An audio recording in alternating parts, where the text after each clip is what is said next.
it's important to see yourself already there before you even do something. And I guess that's what helps drive us. Yun yung motivation mo na alam mo, dito ka dapat. And gagawin mo yung lahat to get to that point. I don't necessarily think na magaling ako na artist.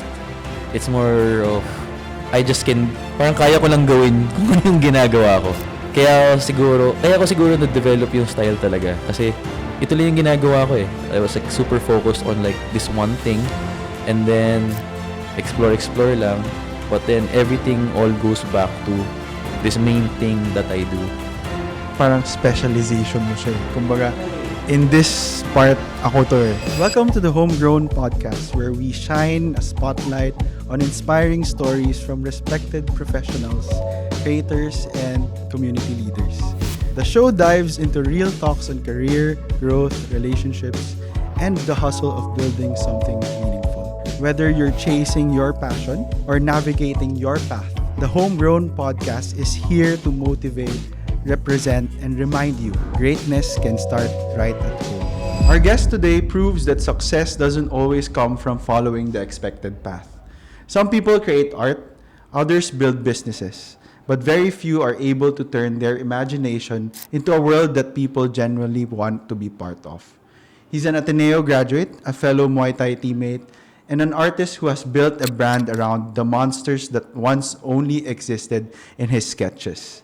Through creativity, consistency, and staying true to his unique style, he's shown that art can become more than just self-expression. It can become a career, a community, and a movement. Today we'll talk about his journey as an artist, where Distort Monsters began, the realities of building a creative business here in the Philippines, overcoming self-doubt, balancing passion and entrepreneurship, and the lessons he's learned along the way. Whether you're an artist, an entrepreneur, a student, or simply someone trying to build something from nothing, this episode is filled with insights that will inspire you to keep creating. And please welcome to the Homegrown Podcast, the artist Distort Monsters. Hello, thanks for having me here. It's a pleasure. Thank you for coming to my podcast. So, how's life lately as an artist? It's been great. I'm very thankful that I have the opportunity to be able to do what I love doing, make a living out of it, and just enjoy life in general. So, what's a day in the life as an artist for you? Honestly, it's changed a lot through the years. So my process when I was first starting out is very much different from how it was when I first started to really get momentum. And now that I recently became a father, like the whole process changed again. So I guess it's a constant juggling of all these different hats and responsibilities, while at the same time, just trying to make something new every day. So, do you have a set schedule or a time, or I is try it to. open? Like, do you do it at your own pace every day? I try to do things at my own pace. Although, in my head, I try to put together a schedule and I try to follow it as much as possible. But with all the things happening here and there, like there are a lot of spontaneous things that happen in everyday life at the studio. It really varies. I try to play it by ear. Kasi from my perspective, feeling ko mas flexible ang in your community. I think mas spontaneous nga. Like, every day there's something na may event or may anything. Or meron kang mural na gagawin. Or, yeah. Well, yeah. There's a level of spontaneity. Did I say that right? Yeah. Yes. But at the same time, I understand that having a fixed schedule helps a lot. Helps you stay sane. And it makes you more efficient. even I artists, really try. like, as an artist, gusto mo rin na, like, may set schedule ka creating. Like, Kailangan siya bro eh. Oo. Kasi kung tuloy-tuloy lang, you're gonna burn out. yeah. Which has happened to me multiple times. Mhm. So, maganda na may sarili kang routine kahit pa paano. Yeah. Even if hindi mo siya nasusunod 100% all the time. Yeah. You know, at least mentally, there's this flow or, there's direction to what you do. So, nakakapag-gym ka pa or like nakakapag-exercise, I try. Muay Thai? Yeah.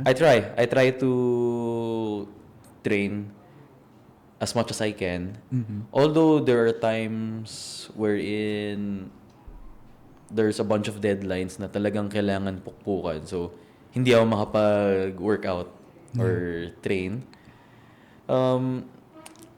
As much as possible, I make it a point to exercise like 2 to 3 times a week.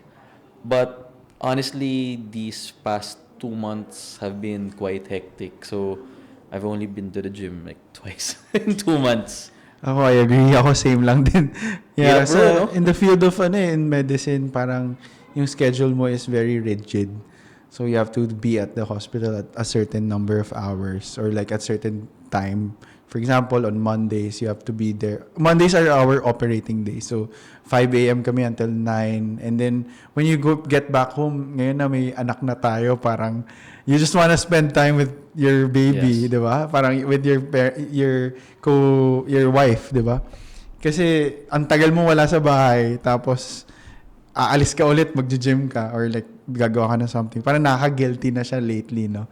So, yeah. Yari rin tayo sa wives natin. At saka papagalitan ka ba ng wife mo. Wala, alis ka na naman. Yeah. So anyways, for those who have seen your work online and who don't know the person behind the Distort Monsters, so who is Miguel Antonio? Or who is Distort Monsters in your own words? Like, yeah, so basically Distort Monsters is my tag name. I grew up sa loob ng graffiti and street art culture. And ayun, importante yung tag name, lalo na dati kasi technically illegal siya.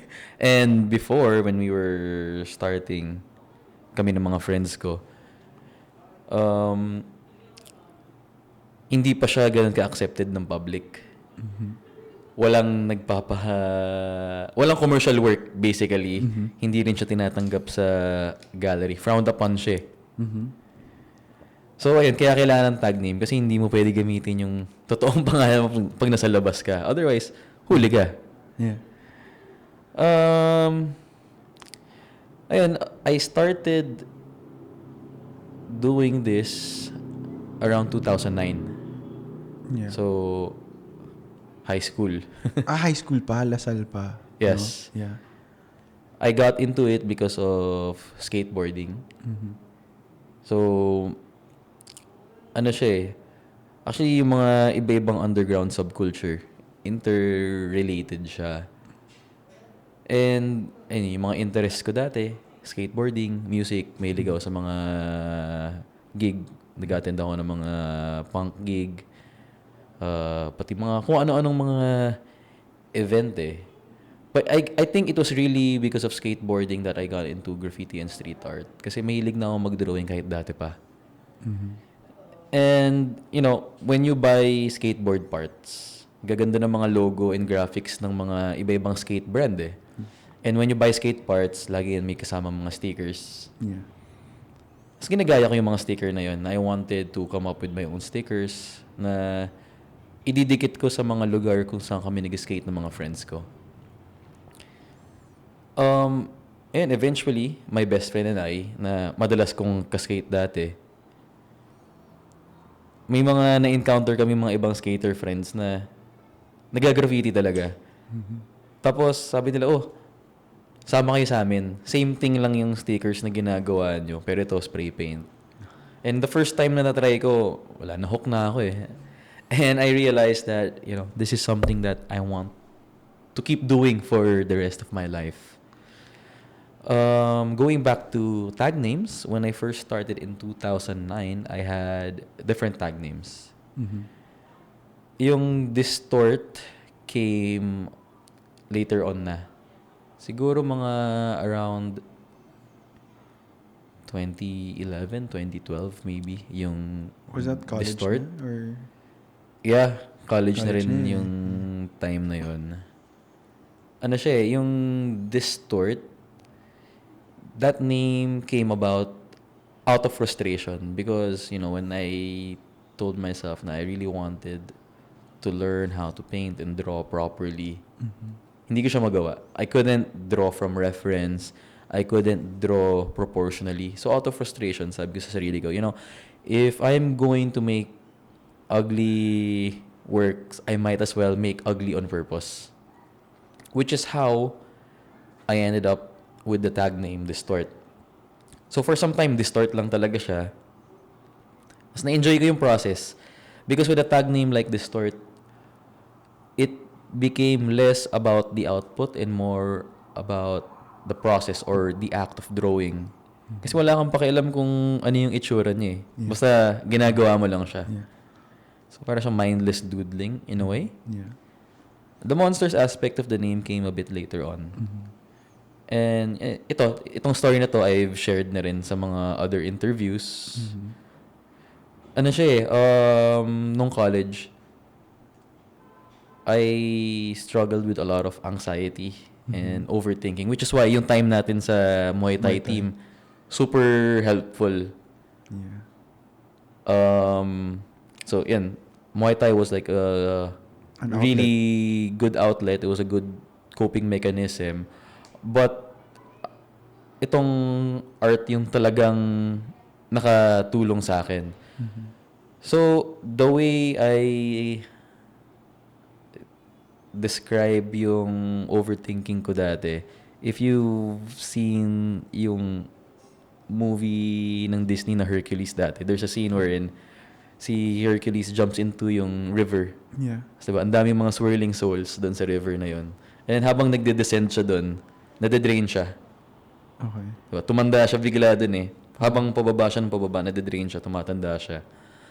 But the moment na one soul latches onto him, na kinapitan siya, ang bilis ng progression, nag-degrade siya ng husto. Oo. For me, ganun yung overthinking ko. Na ang daming mga kung ano-anong thoughts na nangyayari sobrang bilis. Na if ako to sa sentro, ang daming mga paikot-ikot na thoughts na hindi ko siya ma-pinpoint. Like, it's overwhelming. There's so many things happening at the same time. You become overwhelmed. You don't really know what to focus on.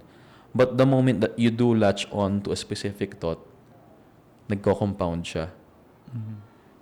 Na sometimes I end up being 10 steps ahead of myself. Like if this happens, then ito yung most logical outcome. Then it's this, then this, then this. And so on and so forth. And I used to fixate on a particular outcome na sobrang layo na from yung starting point. Kaya, overwhelming siya.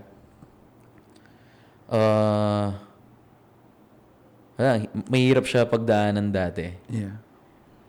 And I realized that by drawing, nakakalma ako. Again, as I said earlier, it was more about the process than the actual output. So wala akong pakialam sa itsura. Kahit pangit yan. Hindi ko na rin iniisip kung what the character or the work was supposed to look like. I just wanted to do it. So I just keep drawing. I'd keep doodling. And the moment I finish, I wouldn't even look at it, move on to the next page. It's also through this process na I guess I somewhat developed yung signature style ko. It was not something done intentionally. Like it just sort of happened that I enjoyed doing these line textures. Kasi for you to be able to do proper lines, you need to regulate your breathing. Ah, really? Ganun And sobrang daming lines kasi nun eh. So, alam mo yun, nakakalma ako eh. It was like quite zen, actually. And by doing all these lines, I get to clear my head. And before I knew it, the whole page would be filled with these lines. And I move on to the next thing. I just kept doing it over and over. And I guess the people who saw my work started associating that style with me. And ayun, may one day, yung best friend ko and I, we were preparing to go out to paint. And nakatambay lang kami sa kwarto ko and he was going through all my drawings. And, out of the blue, he asked me, bakit puro monsters ginagawa mo? Up until that point, never ko siyang nabigyan ng word for it. Hindi ko naisip na monster sila. But I really liked how that word sounded. And siguro, napaisip rin ako as an overthinker. Naisip ko na maybe nakakalma ako pag dinadrawing itong mga characters na to, yung mga creatures na to. Kasi medyo may release na, as cliche as it sounds, ito yung mga monsters in your mind, in your head. And then by putting them on paper, na ilalabas mo siya. Yeah. So, yun nga, may release. And again, I said that I really liked how that word sounded. So, I put it together with yung name na Distort. Naging Distort Monsters. Ayun siya. Grabe. Haba, no? Grabe yung story na yun. Sorry. So, na-encapsulate na talaga yung history mo nung how you created the name. What began as a small pediatric clinic has now grown into a dedicated space for healing. From one doctor to a team. From serving children, parents, and even grandparents. For 25 years, we've watched families grow, and now it's time we grow with them. At Tugigaraw Child and Adult Care Clinic, our foundation is built on values that define how we care, how we lead, and how we grow. We lead with compassion, we strive with excellence, and we embrace innovation.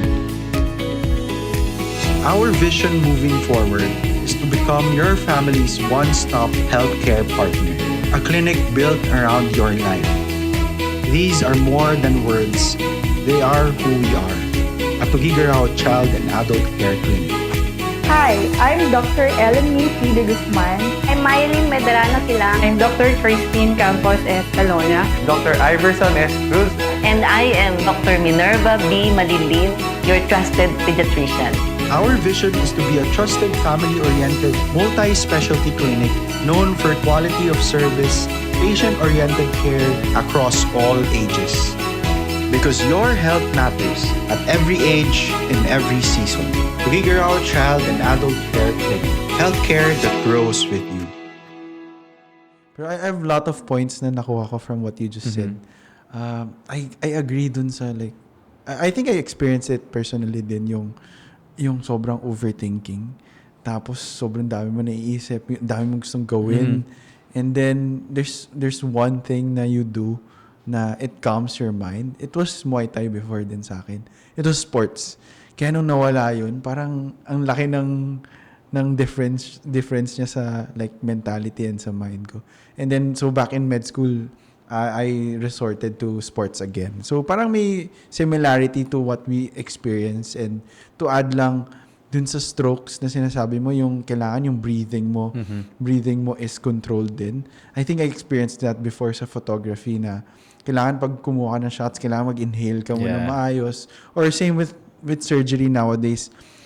In doing surgeries kasi parang ganito. Parang nasa studio ka, may lights, and you're all focused in one spot. And then parang may zen feeling of cutting. When you cut, and then yung kailangan stable yung kamay mo, kailangan sobrang focused mo. And in a way, parang I've realized na, this is something that calms my mind. Parang I forget everything about outside of that field. Wala akong pakialam sa anyone who can call or text. It's just that yung focus na yun. In the zone ka eh. Tapos tinatanong ko yung mga fellow surgeons ko parang, ganun din ba nafe-feel nyo kapag ginagawa nyo? And then they also feel the same thing. So it's funny na, it's interesting na same tayo na experience na yun yung kumakalma sa mind. Parang pag nagmamotor, di ba? Yes. Parang ganun yung feeling eh. Like hyper-focused. Oo, na hindi ka pwedeng tumingin sa iba. Yeah. Pero subconsciously siya na na-experience mo yun. And I think to add also yung sinabi mo about yung style, I think there was one artist who said na parang whatever you create is unique to you. And I'm inspired with a lot of artists kasi pag nakikita ko yung artwork nyo, paano nyo naisip yun? Paano mo nagawa yung multiple artworks na ganun na nanggaling lang sa mind mo, di ba? Like yung mix of all the colors. So, ang galing. So, do you look at other artists as inspiration or it's just you? No, most definitely. Like I enjoy and appreciate other artists' work. Mm-hmm. I mean, even before I started doing this, diba? Whether as a career or as a hobby dati, you know, like you really start first with appreciating other works, diba? I think it's important you appreciate mga ibang artworks or like things in general because doon ka kukuha ng mga inspiration and influences eh. Like we are inspired and influenced by everything around us. And you know, it's not necessarily just art mismo, diba? It could be whatever. Film, music, books, or like even, you know, mga experiences natin, mga moments with loved ones. Yeah. You know, like just being present, you know, or being in the moment, I guess. I remember nung college pala tayo, parang you were already doing mga artworks sa shoes. Diba? Can you share more how that came about? Or t-shirts also, diba? Nagbibenta. Yeah. Okay. Yeah. So, for the record, for those who don't know, I'm a fine arts major. Business major ako. Mainly because hindi ako pinayagan fine arts. Galing ako sa family ng mga engineer, mga mathematicians, I mean, super smart people. Pero ako, I really wanted to do art. And since, you know, I couldn't really go to art school, which ngayon in retrospect, I think was a blessing in disguise rin. I decided to take up a major which I felt would be beneficial to what I wanted to do for myself in the future na makakapag-art na ako as a career. And even before na-realize ko na learning about business would help out a lot. Which, sa totoo lang, sobrang naging useful siya, you know, from learning how to market myself, learning how to handle daily operations sa isang studio, from, you know, handling my financials, and to, you know, learning how to talk to corporate people. Yeah. Naging super useful siya, especially once I started getting like commercial projects. Right? Naiintindihan ko ano yung laman ng mga kontrata. I understand like the terms that were being thrown around. And, you know, naigets ko yung gusto nilang mangyari. So, yan. So I think I agree, naging blessing in disguise for you na you're a business major kasi aside from just being an artist, you understand yung selling yourself, 'di ba? And siguro that's the main reason why you've reached what you've reached now kasi like you've networked with a lot of people and then you know how to network with them, 'di ba? I guess undeniably it's a big factor. But, you know, I think like whatever it is na build ko so far, it's like a mix Oo. of different things. Yeah. Well, for one, Maganda talaga yung ito art, yung no? business background. Yeah. Syempre business major. So, Yeah. yung tools na nakuha ko from there, naging super useful. Two, yung background natin sa Muay Thai, yung time natin training with the team, that really taught me grit and tenacity. Mm. You know, naalala mo dati, ang hirap ng training natin, you know? Sobrang yun yung pinakamahirap na training na experience ko. Crew, if napapanood mo to, thank you. As in, super big inspiration, big influence to myself and I think for everyone in the team. So, wala, never say die tayo dati sa training, no? Oo, Kahit grabe. gaano kahirap. Wala Keep kang pushing excuse. tayo, finish strong, remember? Yes, finish strong. Yeah. So, ayan, grit and tenacity were like very important things that I learned from our time training with the team. And I said earlier that, you know, not being able to go to art school was a blessing in disguise. Part of it is because I had to pave my own path. You know, like I didn't learn any formal techniques. So everything na I know how to do is something that I figured how to do by myself, or you know, things that I learned from observing other people, from talking to different artists, going to different exhibits, or just experiencing life Yeah. in general. Alam mo yun? Yeah. Kaya ayun, I don't necessarily think na magaling ako na artist. It's more of I just can, parang kaya ko lang gawin kung ano yung ginagawa ko. Alam mo yun? Kaya ko siguro na-develop yung style talaga. Kasi ito lang yung ginagawa ko eh. I was like super focused on like this one thing. And then, explore lang. But then, everything all goes back to this main thing that I do. And naging, I guess, Kumbaga parang specialization mo siya eh. Kumbaga, in a way, in yeah. this part, ako to eh. Yeah. Like, you know what's interesting? Kapag nakikita ko yung artworks mo sa daan, uy, si yan yun. Tapos like, pinapakita ko din sa wife ko. And then, siya yun, no? Tapos, it's all over Manila. It's in Bacolod. Di ba meron ka din doon? Nakita ko somewhere in Bacolod. Basta ang dami ko nakikita and naalala ko agad ikaw. So parang maganda nga na you have that trademark na design, no? Yun lang yung kaya kong gawin eh. Pero dinala ka sa Singapore and all. So anyways, when did you realize that this can be like a career? It takes guts to do what you did, na talagang I remember kasi when you were first working, di ba, you worked for some company na cryptocurrency. And then I think after that, dun mo na talagang dinouble down ka eh. I remember that specific moment na ano eh. Yeah, nag-training pa tayo nung time Diba? na yun. No? Nagtatrabaho tayo, pati you're still training. Yun rin yung nagbabike tayo madalas.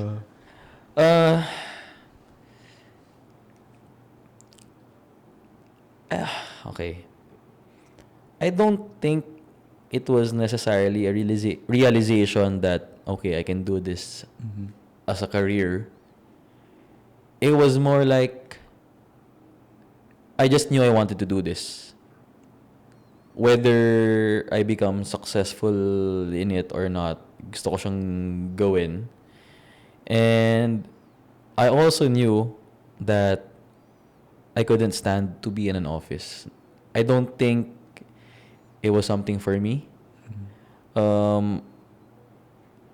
As much as I learned a lot of things during my time working for yung companies that I worked for before, hindi lang talaga siya para sa akin eh, na it felt stiff. It felt forced for me to, do like a 9 to 5. So ayun, I told myself, hindi ko kaya to. It's not for me. So just like one day I decided, this is it. Leave my job and just focus on art. Kasi ayun, no savings, nothing whatsoever. Lakas lang ng loob talaga. And yung belief na kaya ko to. So I guess, ano siya eh. I had this conversation with a good friend of mine, si Bark. He's also an artist, based here now sa Philippines. Pinoy siya, pero born and raised siya sa Jersey. And lumipat lang siya sa Philippines siguro 2 years ago. Or almost 3, actually. And ano siya eh. Like, he said something that really resonated with me. Na sabi niya, even before he started doing art as a career, he already knew that he would be successful. Kaya, alam mo yun, it's important to see yourself already there before you even do something. And I guess that's what helps drive us. Yun yung motivation mo eh, na alam mo, dito ka dapat. And gagawin mo yung lahat to get to that point.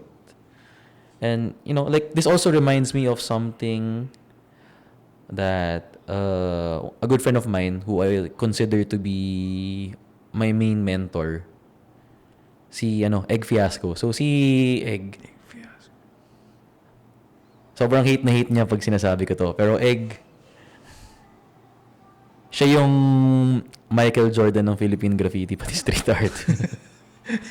And nagbibiroan kami lagi when I say that. Sinasabi ko sa lahat ng mga tao pag ini-introduce ko si Egg. And as much as biroan namin yon, I honestly mean it. Kasi, for context lang, si Egg kasi was one of the guys that I grew up looking up to. So, nung kami ng mga friends ko when we were starting out sa subculture na to, sila na yung mga bigatin eh. Nandun na sila eh. Yeah. And si Egg, pati yung mga ibang members ng PSP, Pilipinas Street Plan. So, yan. Crew yun.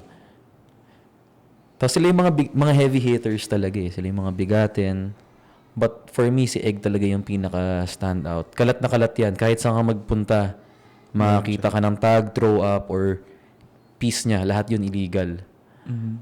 Mga taas ng building, sa mga kung saan-saan na sulok. And, you know, like, si Egg along with some other artists, si Unga, who I also look up to, sila yung nanalo nung pinakaunang Warlords, which is like a graffiti battle na crew versus crew versus crew. So multiple crews and then 3 representatives per crew. And then sila nanalo nung unang Warlords and then pinadala sila sa China for the finals. Oh. And, you know, like they went head to head with like all the heavy hitters. Tapos, parang doon ko naisip, parang, dahil sa pagpipinta nila sa labas, sa streets, nagkaroon silang opportunity to travel the world. Yeah. And then yung pagbalik nila, lalo silang nag-push hard. Kasi, nung naging kaibigan ko na si Egin, kinukwento niya sa akin yung experience na yun.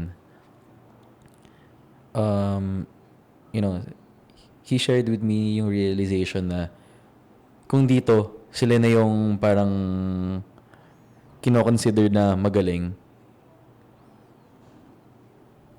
wala daw sila kwenta sa labas. Sobrang galing ng mga ibang kasabay na way, way ahead. Which is why they really pushed hard here. And, you know, like if you check out his works, it has really evolved throughout the years. And then he also transitioned into doing gallery work. And for me, Egg was really the first guy to transition from doing stuff out in the streets and into the gallery successfully. And then sobrang lumaki siya sa gallery scene eh. Na grabe yung mga nagko-collect ng mga works niya. Grabe yung mga pinoproduce niya. Which is why I really looked up to the guy. And the reason why I'm sharing this is because it was a conversation that I had with him that convinced me I'm leaving my job tomorrow. Talaga? Yeah. So, I think it was around 2015 or 2016 when I first met him. Prior to that, nakikita ko lang siya sa mga events, pero di kami yung magkakilala talaga. And syempre nakikita ko yung mga works niya sa labas. Pero 2015, 2016, naging kaibigan ko siya. And there was this one time na he invited me to a paint session kasama yung mga PSP boys and girls. So, syempre, as a young kid, uy, makakasama ko yung mga ina-idol ko. As in, big deal yung PSP dati. Yeah. I mean, hanggang ngayon, big deal. But, their impact dito sa movement na to, so big. Like, everyone looked up to PSP. So Egg invited me to a session. We went to this abandoned water park sa Laguna. So ayan, paint kami, kwentuhan kami. And then, I remember asking him, how do you know when it's time to do this full time? Paano ko malalaman kung ready na ba ako maging full-time artist? Sabi niya, di mo siya malalaman talaga. You just need to do it. And then, very blunt siya. Sabi niya, mahirap talaga tong mundong to. Which is why, if you decide na gagawin mo siya, kailangan all in. And then ito, sabi niya, don't make a backup plan. Because if you have a backup plan, the moment things get hard, which it will, most definitely, you are going to default to your backup plan. Like, the moment you even consider, maybe I should look for like a sideline muna, or maybe ganito muna, ganyan. Unti-unti habang pahirap ng pahirap, you're going to lean more and more towards that backup plan. And the moment na you do resort to your backup plan, there's a chance that you might not be able to get out anymore, di ba? Tas masa-sideline na yung gusto mong gawin talaga. Kaya nag-resonate yun sa akin. Kwento nyo rin sa akin yung mga Vikings daw. I don't know if this is true or not, but like, I like Vikings. So, di ba, parang the moment na nagkukwento siya about Vikings, super interested ako. Sabi niya, yung mga Vikings daw, pag nag-i-invade ng bagong land, yung ships nila, kinakalas nila yon to create settlements or minsan sinusunog nila para doon lang sila. Hindi na, mapipilitan sila to make it.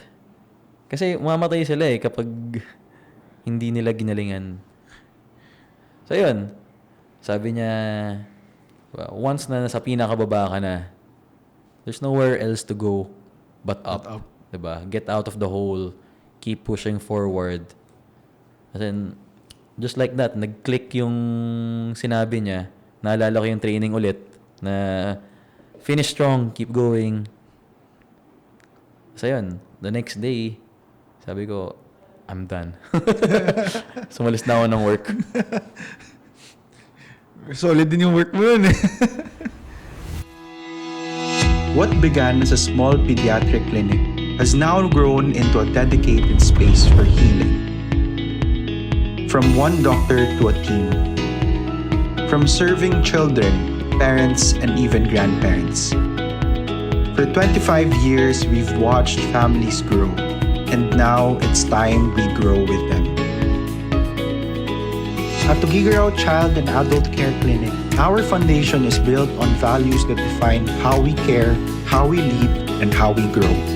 We lead with compassion, we strive with excellence, and we embrace innovation. Our vision moving forward is to become your family's one-stop healthcare partner, a clinic built around your life. These are more than words, they are who we are. At Tugigaraw Child and Adult Care Clinic. Hi, I'm Dr. Ellen P. de Guzman. I'm Mylene Medrano Silang. I'm Dr. Christine Campos Escalona. Dr. Iverson S. Cruz. And I am Dr. Minerva B. Malilin, your trusted pediatrician. Our vision is to be a trusted, family-oriented, multi-specialty clinic known for quality of service, patient-oriented care across all ages. Because your health matters at every age in every season. Tugigaraw Child and Adult Care Clinic. Healthcare that grows with you.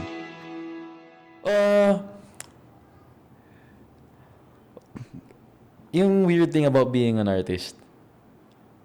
Diba? Parang pag may gagawin ka today, parang, uy, yung saya, trip ko tong gawa ko. Give it a week or a few days. And then when you see it again, ang pangit pala. Mas gusto ko yung gawa ko ngayon. Yeah. And then, process siya na puro ganun na you always have to learn. You have to learn and unlearn repeatedly for the rest of your life. Well, I treat this podcast as an art form din. So, I understand yung sinasabi mo na yung ginawa mo ngayon, parang, uy, okay pala to. Tapos pag gumawa ka ulit ng bago, or like nagpalit ka ng set, nagpalit ka ng edits and all, parang mas maganda pala to. Tapos matatawa ka dun sa previous mo. And then you see how far you've gone. Like dati nasa bahay ka lang and then now ginagawa mo na siya sa real studio. Parang I understand yung sinasabi mo na ganun. Yeah. Parang you just keep on improving every single time. Yeah. We are our own worst critics. Yeah. So na-realize mo at that time, okay, I'll just go through the hardships of it, no? Yeah. Tas, Actually, mahirap. yung company mo nga nun, ito sa growing industry din eh. They're so big now. They're so big right now. They are so big right now. So parang you gave that up for like a dream that you want. And then you became big also. Yeah. So, ano siya? Fintech company siya. Yeah. Cryptocurrency related. May option kami to receive our salary either in Bitcoin or in peso. Tapos pwedeng portion, di ba? Oo. So if lahat ng sweldo ko inipon ko as Bitcoin and then, Bitcoin blew up to what it is now. Oh my God. Pero, like I don't regret anything at all. I'm really happy with what I'm doing. Yeah. There's so many things that I've been able to experience because of, doing art. Speaking of experience, ano yung mga mga milestones na you remember? Siguro what was your first artwork na nabenta or like interesting experiences din na you experienced? Medyo marami. Like yung mga pinaka-memorable mo. Like I mentioned kanina.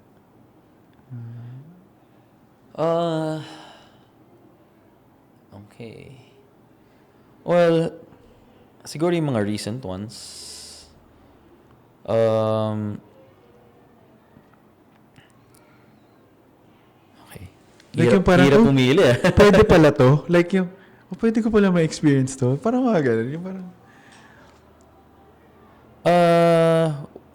well, ito. May mga general stuff na lang muna. Kasi I honestly really, really enjoy all the projects that I do. Na-enjoy ko lahat ng mga bagong experiences. But in general, what I really, really love about what I do as an artist is that I get to travel.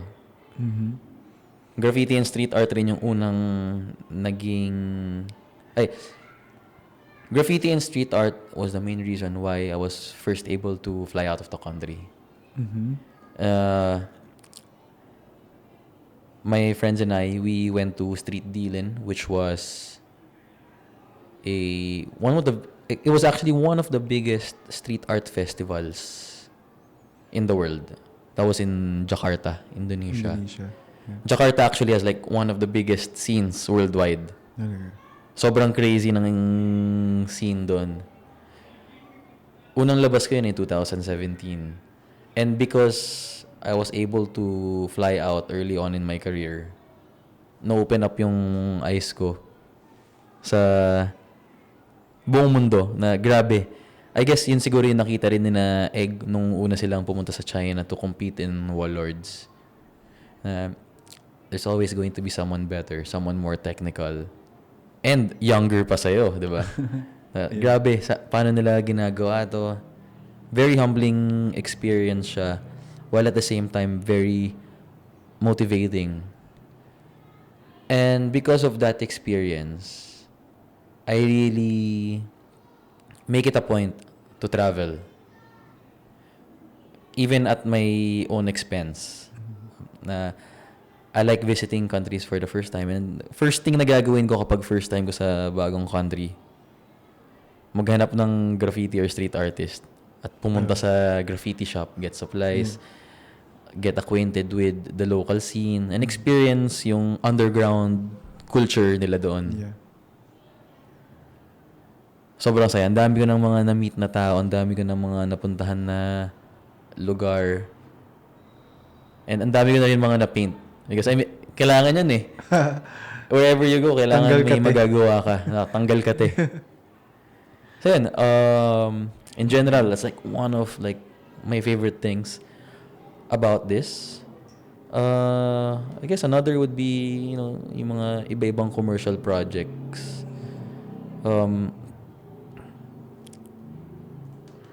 Siguro mga notable projects was mga tipong yung time ko as the ambassador for Globe Platinum. It was really fun. They put up a pop-up store sa gitna ng BGC for me na Talaga? everything was my design. From the actual structure, yung mga merchandise inside, may mga sculptures ako, so on and so forth. So that's one. Itong recent na collaboration with a Singaporean bottling company. Yun dun, sobrang na-amaze. Super na-enjoy ko rin yun. Ang ganda nun. Thank you, bro. As in, ano siya, really fun project. And to think na I almost didn't push through with it. Why? I honestly don't know. Siguro nung time na yun, busy lang rin ako. Kasi the guy running the company, I met him like 3 years ago, I think, sa first solo exhibit ko sa Singapore. And since then, tinanay niya akong ligawan to work with him. So he spent like 2 years pushing me to do this project with him before I said yes. And I'm glad I did kasi it was like a really fun project. Were you the first na artist na he worked with or they No. really work with artists?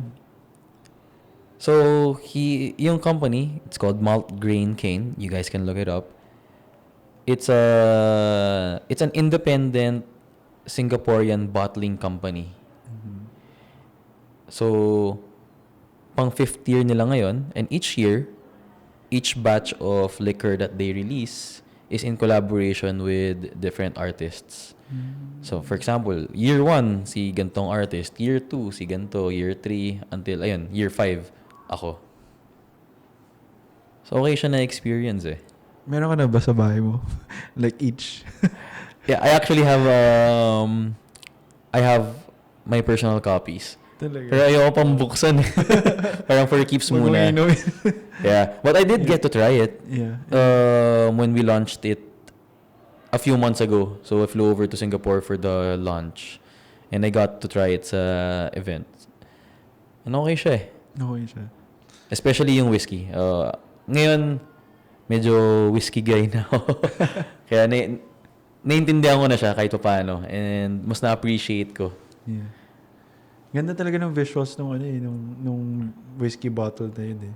Thank you. Appreciate Can you share how did you get the chance to put up a gallery sa Singapore? Or like set up a show? a show there? So yeah, my first solo show in Singapore was 3 years ago. It was with Black Gallery, which is the exhibition space of Action City. Action City is one of the big toy companies doon sa Singapore. Sobrang dami nilang mga stores, sobrang dami nilang mga branches. And interesting siya na store kasi sobrang cool ng mga owners. Super down to earth sila and super passionate sila about toys and collecting. Pati na rin art in general.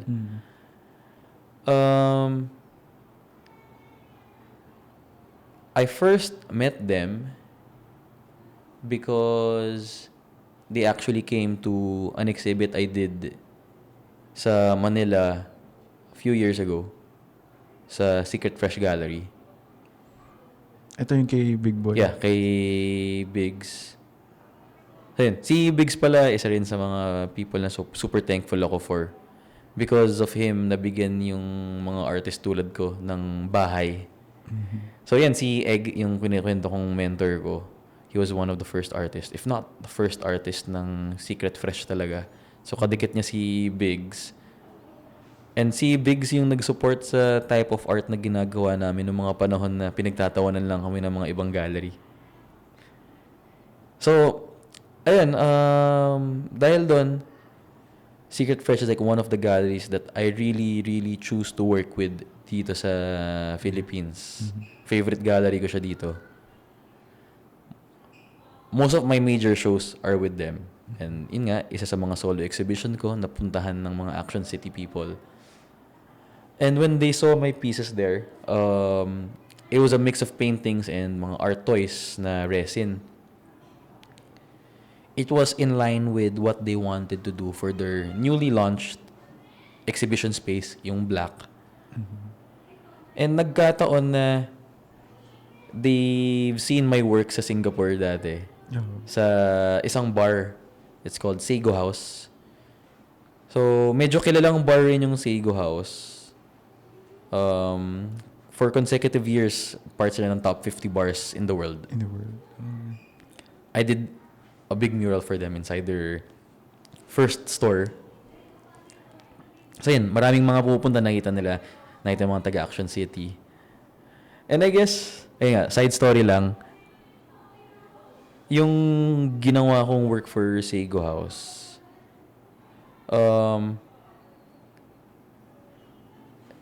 I guess like my works became so intertwined with their brand that when they were forced to leave their location, they moved to a new location, they had to get me again to paint a new mural.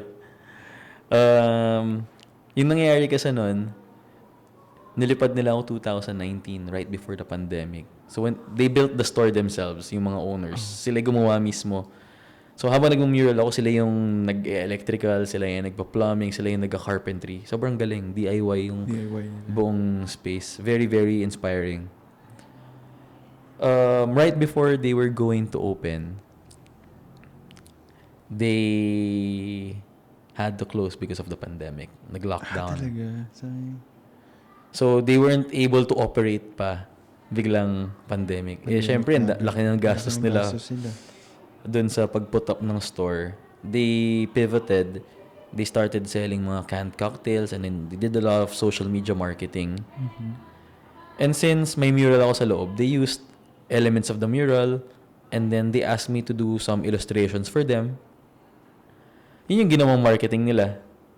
Hanggang sa nakilala sila and then when lockdown eased up, people were able to go to the physical bar. Nakita nila yung mural. So, akala ng mga ibang taga Singapore na yung Seigo House branding is ako. Ikaw. Okay. Kasi mga iba akala parang part owner ako doon or sa akin yung bar. So, naging super intertwined. Basically, my art married yung the bar. Bar Yeah. Ganon siya ka intertwined. So, yun. Ngayon, sa bagong location nila, puro ganun rin.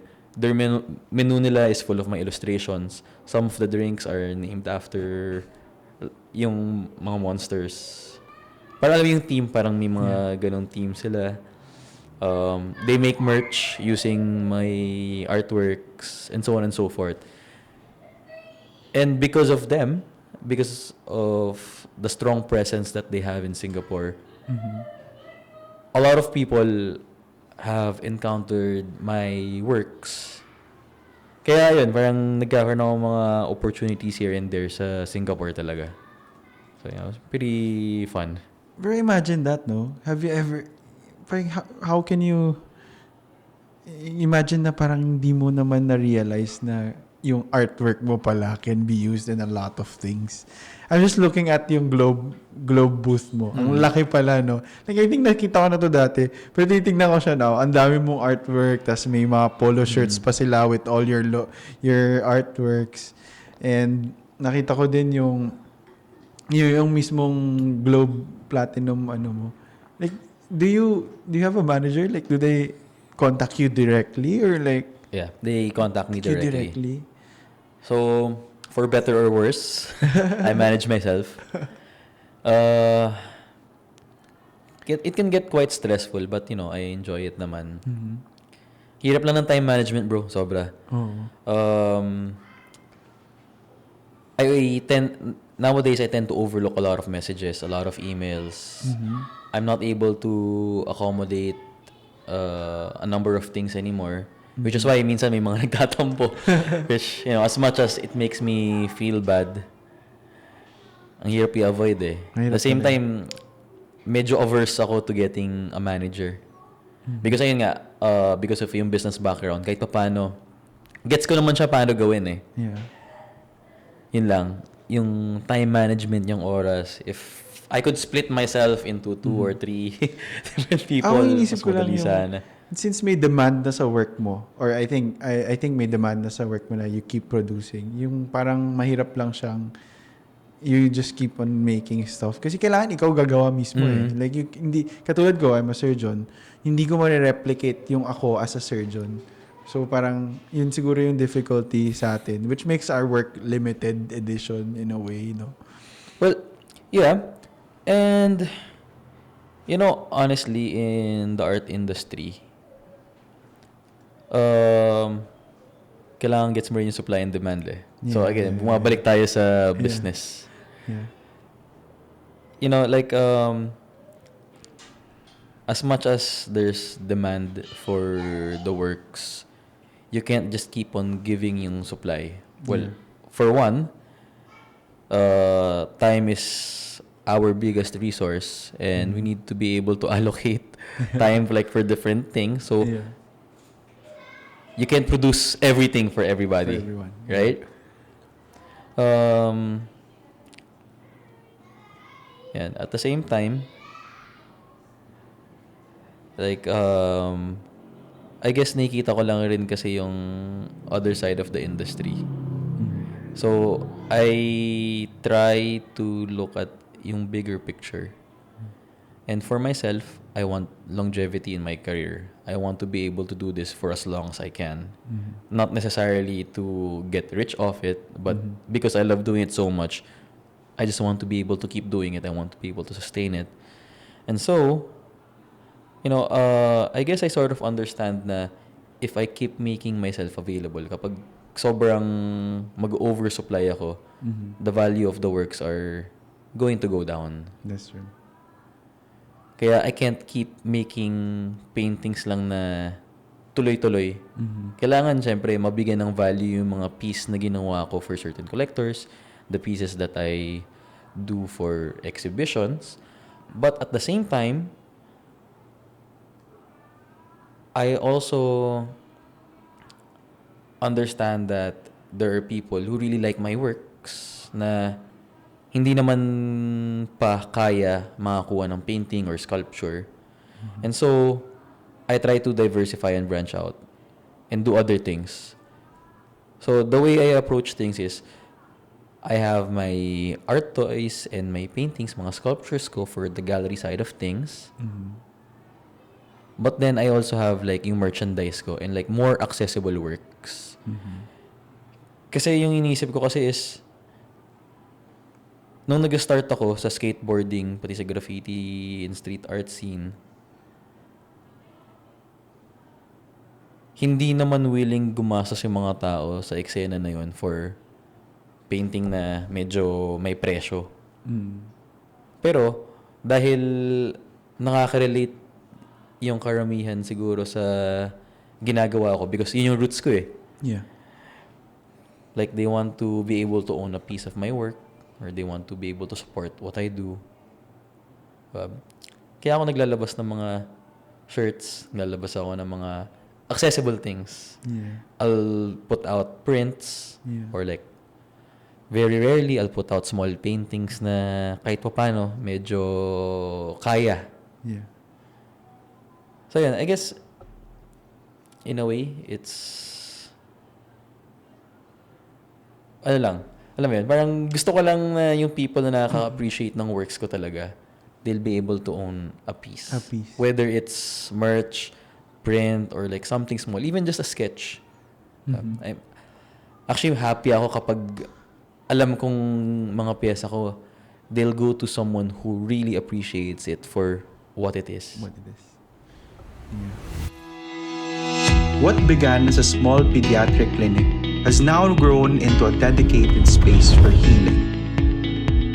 From one doctor to a team. From serving children, parents, and even grandparents. For 25 years, we've watched families grow, and now it's time we grow with them. At Tugigaraw Child and Adult Care Clinic, our foundation is built on values that define how we care, how we lead, and how we grow. We lead with compassion, we strive with excellence, and we embrace innovation. Our vision moving forward is to become your family's one-stop healthcare partner, a clinic built around your life. These are more than words, they are who we are. At Tugigaraw Child and Adult Care Clinic. Hi, I'm Dr. Ellen P. de Guzman. I'm Mylene Medrano Silang. I'm Dr. Christine Campos Escalona. Dr. Iverson S. Cruz. And I am Dr. Minerva B. Malilin, your trusted pediatrician. Our vision is to be a trusted, family-oriented, multi-specialty clinic known for quality of service, patient-oriented care across all ages. Because your health matters at every age and every season. Tugigaraw Child and Adult Care Clinic. Healthcare that grows with you.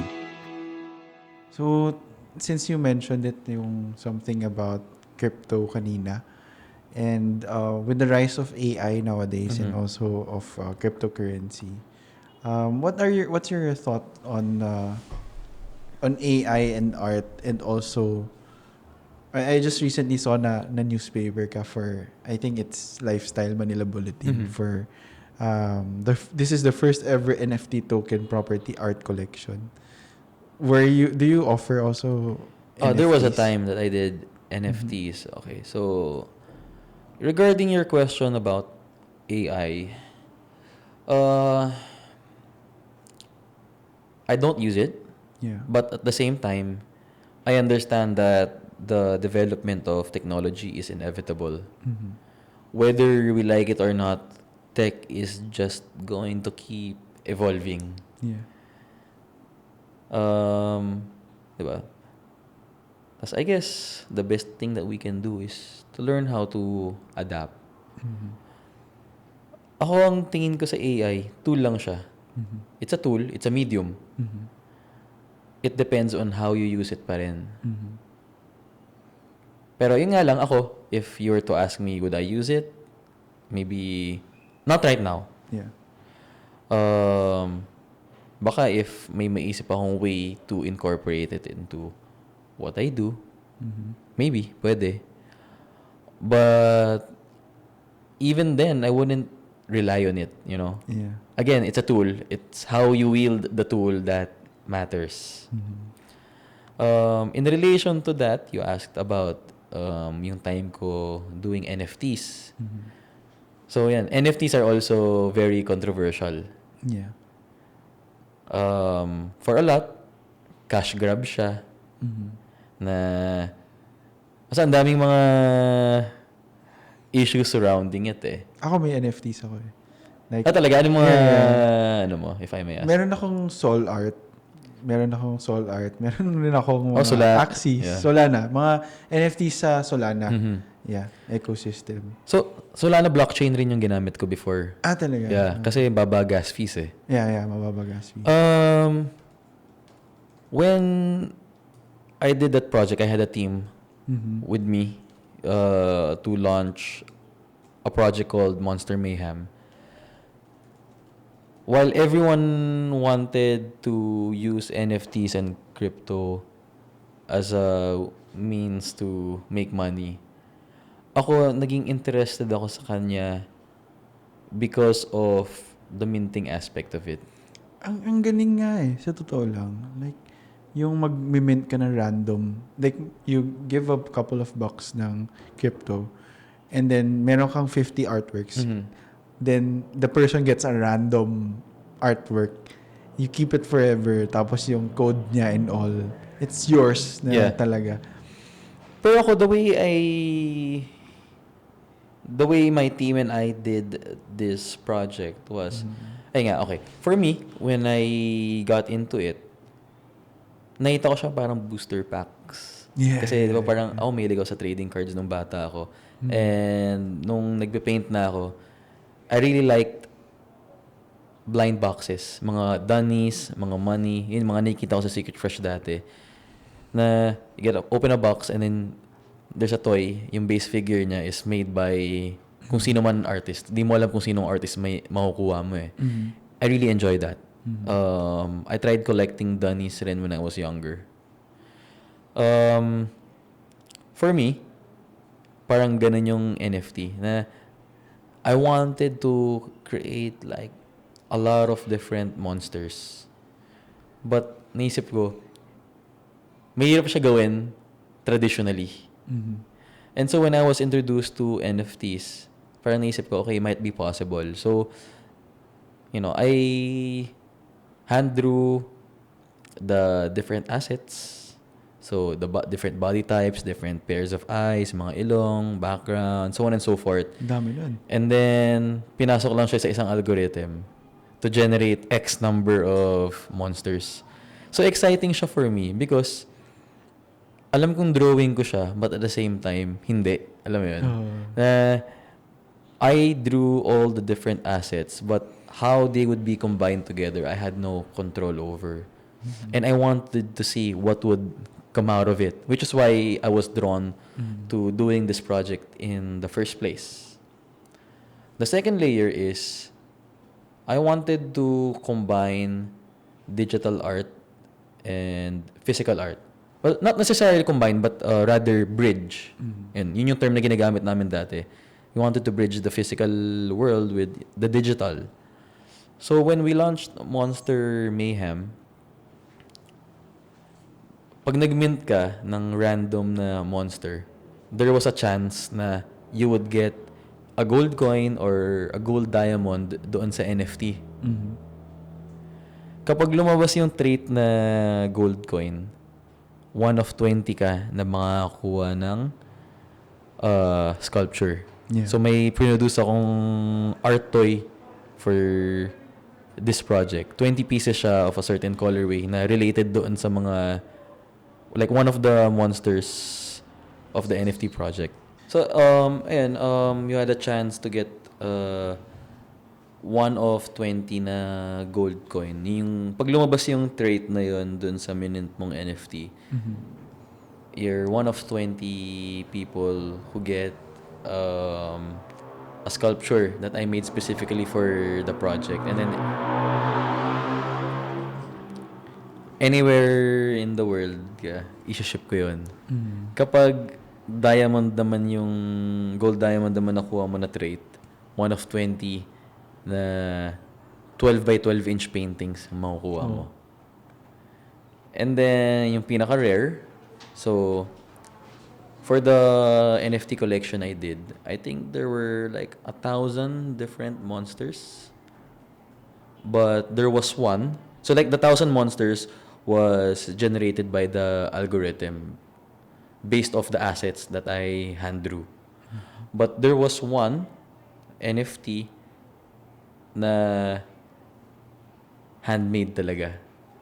Yun yung one of one. One of one mo. Well, I mean, lahat naman one of one eh. Pero ito yung wala talagang katulad. The orientation of the token was also different. And if you manage to pull that NFT, then you get a 24 by 24 inch painting, which is, a good size. And it's a painting of that particular NFT. And then, to take things further, I had scheduled exhibitions after the launch of the project. So, what I did, dalawang exhibit yun eh. One in Manila, one in Hong Kong. I minted 20 different tokens. And nilagay ko lang siya sa isang wallet without looking at it. Tapos, my plan during that time was, for each show, the one in Manila and in Hong Kong, I'd take 10 NFTs each and turn them into actual paintings. So yan, yung art ng NFT nag-i-exist both digitally and physically. Yeah. And then the NFT token became the certificate of authenticity of the painting.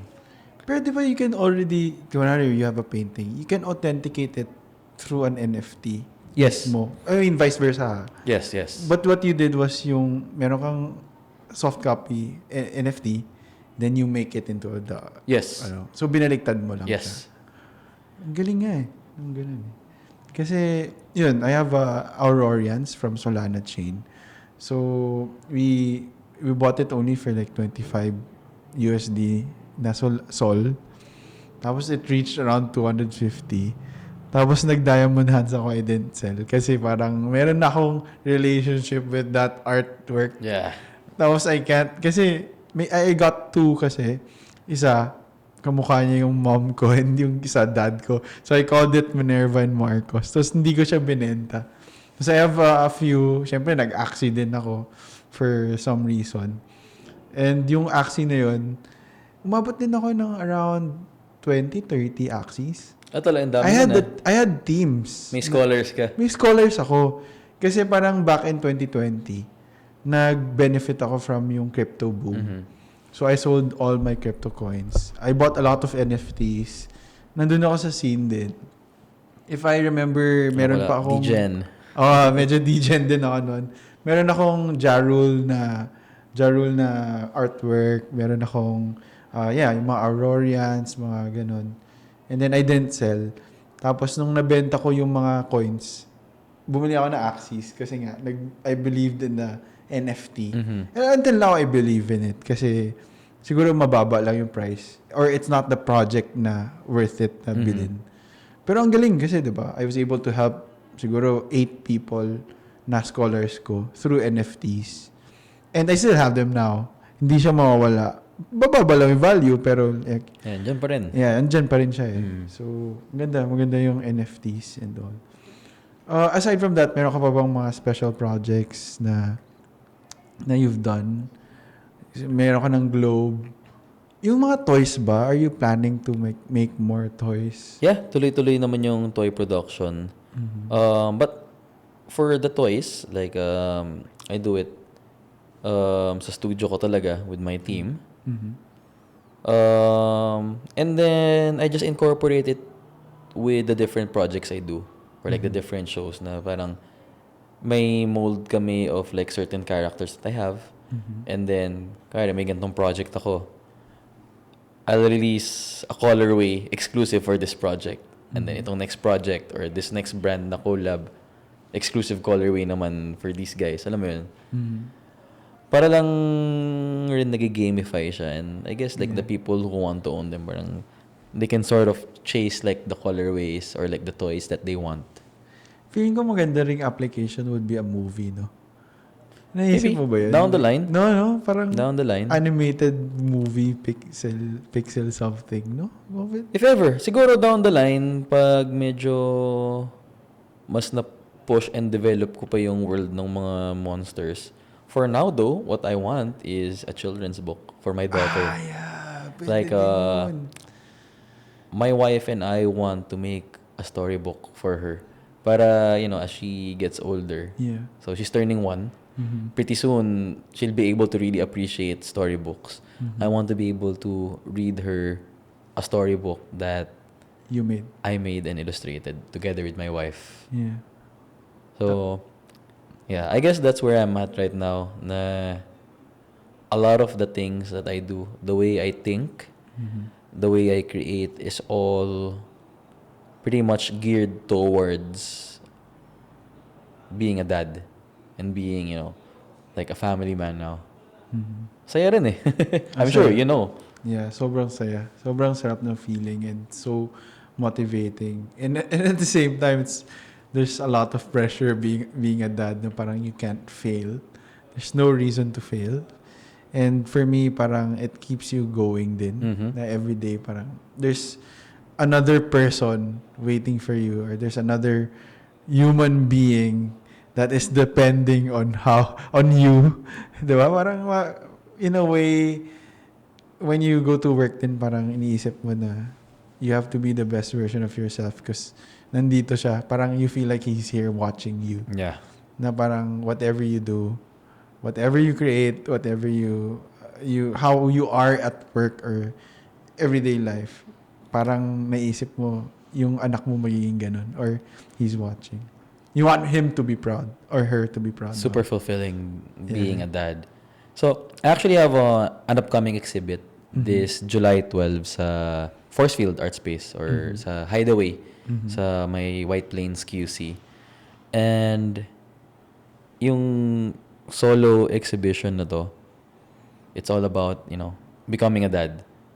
Like the whole show, all the paintings and like the art toys that I'm making for this show is about my daughter. So, siya yung main character ng mga paintings for itong show na to. Then, if ever bro, come by. Yeah. July 12. Yeah, I'll save that sa schedule ko.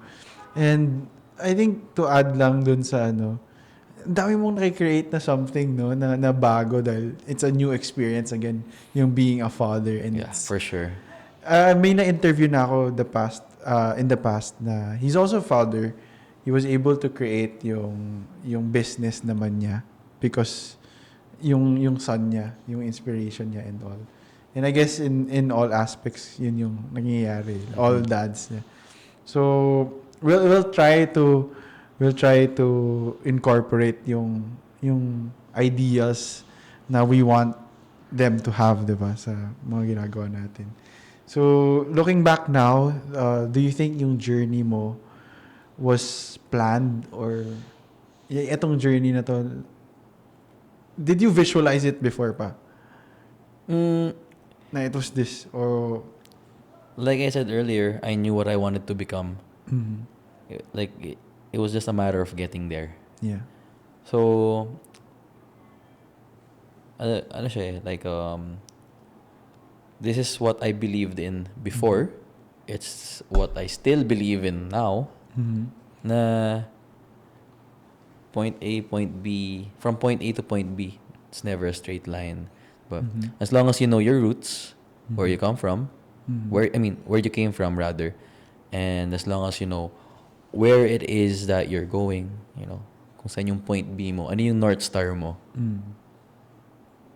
then you'll get there. Diba? You need to trust the process. You need to believe that you're already there. So, kahit ano man yung mangyari sa journey mo, marami kang detours, marami mga turns, may mga magkaka-problem na maybe matitigil ka for a while or maybe you get pushed back off schedule or whatever. As long as you remember, okay, this is where I'm headed, this is my North Star, you'll put yourself back on track. And I guess it's just a matter of time. Grit and tenacity. Yun ulit Finish strong lang, no? Yeah, finish strong. Yeah. So what's next for you, Distort Monsters? Any upcoming collaborations apart from yung July 12 projects or anything you want the viewers to expect or to watch out for?